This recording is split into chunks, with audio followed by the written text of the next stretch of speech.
백원우 전 민정비서관 소속 별동대였던 고 백재영 수사관이 피의자도 아니고 겨우 참고인 신분이었는데 왜 자살이라는 극단적인 선택을 했을까요?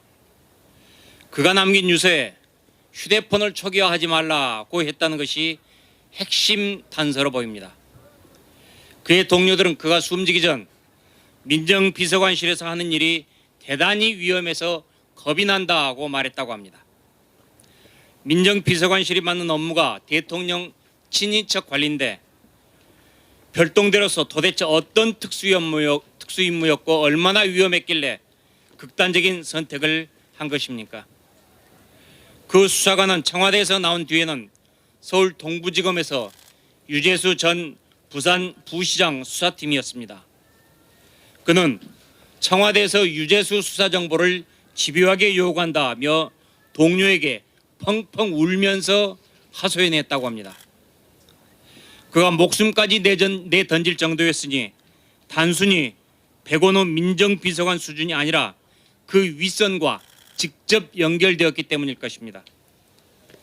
누구의 극심한 압박으로 선거 공작이 진행됐는지 명백하게 밝혀져야 합니다. 청와대와 울산시장 선거 공작에 대해서 문재인 여권 인사들이 내놓는 해명들이 서로 다릅니다. 거짓말이 수두룩합니다. 첫째, 청와대는 숨진 그가 작년 4월 고래고기 사건을 조사하러 울산지검에 갔다고 했지만 울산지검의 간부들은 그를 만난 사실이 없다고 반박했습니다. 둘째, 청와대는 숨진 그가 울산 해경에 갔다고 했지만 고래고기 사건은 해경이 아니라 울산경찰청에서 맡았다고 합니다. 셋째, 노영민 비서실장은 그가 별동대가 아니라고 했지만 민정수석실 관계자들은 사무실도 별도로 쓴 별동대였음을 증명하고 있습니다. 넷째, 백원우 전 민정비서관은 김기현 전 울산시장 첩보를 경찰에 단순히 이첩했을 뿐 그 이후 후속 조치를 보고받은 바 없다고 말했습니다.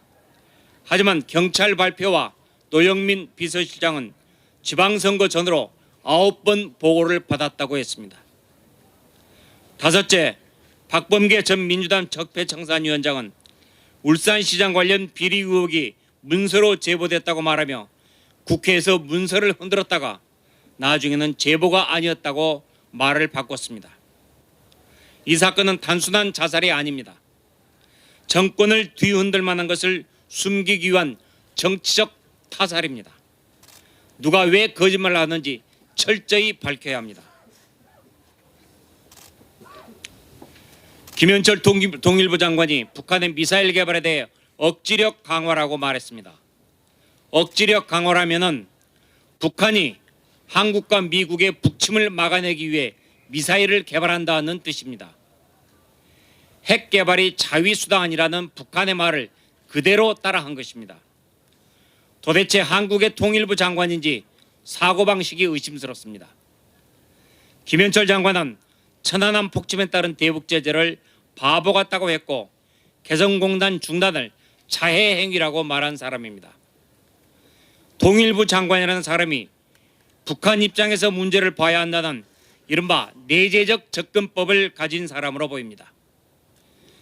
그렇다면 통일도 북한식 내재적 접근법으로 보고 있는 것은 아닌지 김 장관은 입장을 밝혀야 합니다.